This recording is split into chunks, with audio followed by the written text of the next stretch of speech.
Hi, இப்போ பார்த்தீங்கன்னா ஹாலிலேண்ட் mark 2 mic வாங்கியிருக்கிறோம். இதான் வந்து ஹாலிலேண்ட் மைக் மார்க் 2 வருது. இதோட அன்பாக்சிங் வீடியோ பார்க்கலாம்.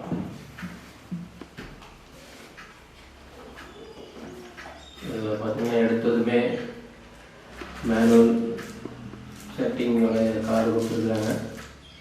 பார்த்தீங்கன்னா இதுதான். இதில் பார்த்தீங்கன்னா ஸ்டிக்கர்ஸும் இருக்குது. இது வந்து மைக்கில் ஒட்டுறதுக்கான ஸ்டிக்கர் கொடுத்துருக்காங்க. இதோட மைக் பார்ப்போம். இந்த மைக் கேஸ் வந்து நல்லா சாலிடாக சூப்பராக இருக்குது. நல்லா மேட் ஃபினிஷிங்கில் நீட்டாக கொடுத்துருக்குறாங்க. இப்போ அது கூட இந்த ரெண்டு இது பார்த்திங்கன்னா நம்ம மொபைலில் வந்து கனெக்ட் பண்ணுறதுக்கான இது வந்து ஆப்பிள் ஃபோனுடைய கனெக்டரு.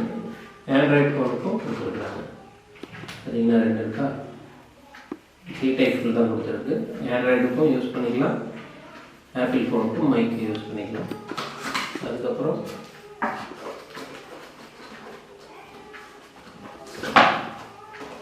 இதில் பவுச் கொடுத்துருக்காங்க. நல்லா கெட்டியாக நல்லா ஸ்பாஞ்சியாக உள்ள இருக்குது. இதுக்குள்ளே என்னென்ன இருக்குதுன்னா அதோடைய கேபிள்ஸு, இதோட சி டைப் சார்ஜிங் கேபிள் இருக்குது. நல்லா லென்த்தாக தான் கொடுத்துருக்குறாங்க. ஓகே தான். ஸோ அடுத்து பார்த்தீங்கன்னா இதோட மைக்கி ஸ்பான்ஸ் கொடுத்துருக்குறாங்க.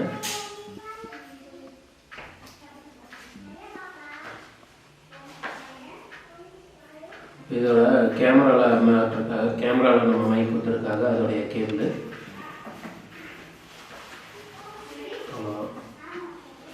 இது வந்து என்னென்னா அதோடைய ஒயர், நம்ம கழுத்தில் மாட்டுறதுக்கான ஒயர். மைக் மிஸ் ஆகாமல் இருக்கிறதுக்காக வேணும்னா நம்ம மாட்டி வச்சுக்கலாம். இப்போ இதுக்குள்ளே இருக்கிற மைக்கை பார்ப்போம். ரெண்டு மைக்கு, ஒரு ரிசீவரு. நான் ஏற்கனவே இதோட ஸ்டிக்கர் கழட்டி சார்ஜ் பண்ணிகிட்ருக்கேன். அதோட லைட் தான் எரிஞ்சிட்ருக்கு. பார்த்திங்கன்னா அழகாக ரவுண்ட் டைப்பில் கொடுத்துருக்குறாங்க. இது பார்த்திங்கன்னா ஷர்ட் பட்டன்லேயே நம்ம குத்திக்கலாம். மைக் இருக்கிற இதே தெரியாது. அதுக்கு தான் இந்த மைக்கை நான் வாங்கியிருக்கேன். ஏன்னா மற்ற மைக்கெல்லாம் வந்து நல்லா பாக்ஸ் மாதிரி பெருசாக இருக்கும். நம்ம ரோட் மைக்கு, அதுக்கப்புறம் டிஜிடெக்கெல்லாம் பார்த்திங்கன்னா எவ்வளோ பெருசு இருக்கும். இப்போ அதுவும் காம்பேக்ட் சின்னது பண்ணியிருக்காங்க. பட் இந்த மாதிரி ரவுண்டாக இதான் நினைக்கிறேன். இதான் ஹாலிலேண்டில் இருக்கிறது தான் வந்துருக்கு. பார்த்திங்கன்னா இதோட ரிசீவர் பார்த்திங்கன்னா இது மேக்னெட்டுன்றனால ஒட்டிக்குது. இது கூட பார்த்திங்கன்னா இது வந்து எடுத்து நம்ம பின்னாடி கொடுத்துற மாதிரியான இது செட்டப். இது நம்ம இப்படி உள்ளே வச்சுட்டு இதை வந்து உள்ளே வச்சிட்டோம்னா இப்படி நினைப்போம். அதுக்கான மைக்கு. ஓகே, இப்போ இதுவரை நான் வந்து ஓப்பனில் பேசியிருக்கேன். இப்போ வந்து இந்த மைக்கை கேமராவில் கனெக்ட் பண்ணிட்டு அதோட ஆடியோ குவாலிட்டி எப்படி இருக்குதுன்னு பார்க்கலாம். ஓகே, இப்போ இதில் வந்து க்ரீன் சிக்னல் லைட் எரிஞ்சிட்ருக்கு. இப்போ இதை வந்து நம்ம ப்ளூக்கு மாற்றிட்டோம்னா இப்போ பார்த்திங்கன்னா ப்ளூ லைட் எரியுதா. இப்போ இதோடைய பின்னாடி இதை நான் கழட்டியிருக்கேன். இதை வந்து நம்ம இங்கே பின்னாடி ஷர்ட் பட்டனில் இப்படி வச்சுட்டு அவ்வளோதான். இப்போ பார்த்திங்கன்னா மைக் ஆன் ஆகிருக்கும். நல்லா வால்யூம் கேட்குன்னு நினைக்கிறேன். ஹலோ, நல்லா கேட்குதா? நல்லா சவுண்டும் கேட்கும். பார்த்துக்கோங்க இதோட சவுண்ட்ஸு. ஓகே ஓகே இப்போ பார்த்திங்கன்னா ரெண்டு மைக்கும் போட்டு செக் பண்ணுறதுக்காக இப்போவும் மைக் ரெக்கார்டிங்கில் தான் இருக்கும். இப்போ இதை எடுத்து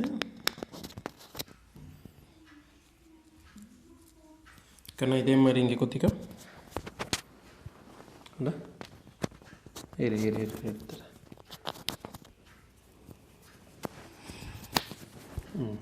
ஓகே, பேச. ஹலோ ஹலோ ஹலோ கேட்குதா? இப்போ நான் பேசுகிறது இது எப்படி கிளியராக கேட்குதா? ரெண்டு மைக்கும் இவ்வளோ தாங்க செட்டப்பு. நம்ம ஆன் பண்ணாலே போதும். இதில் க்ரீன் லைட்லேருந்து ப்ளூ லைட்டை மாற்றிட்டோம்னா கேமராலேயும் ப்ளூ அந்த ரிசீவர்லேயும் நம்ம மேனுவல்லேருந்து ஆட்டோவில் இருக்கும், மேனுவலுக்கு மாற்றிட்டு யூஸ் பண்ணிக்கலாம். இதோட வாய்ஸ் கிளாரிட்டி எப்படி இருக்குதுன்னு கமெண்ட்டில் சொல்லுங்கள். ஓகே, நெக்ஸ்ட்டு வீடியோ அன்பாக்சிங் இருக்குது, பார்த்துக்கலாம்.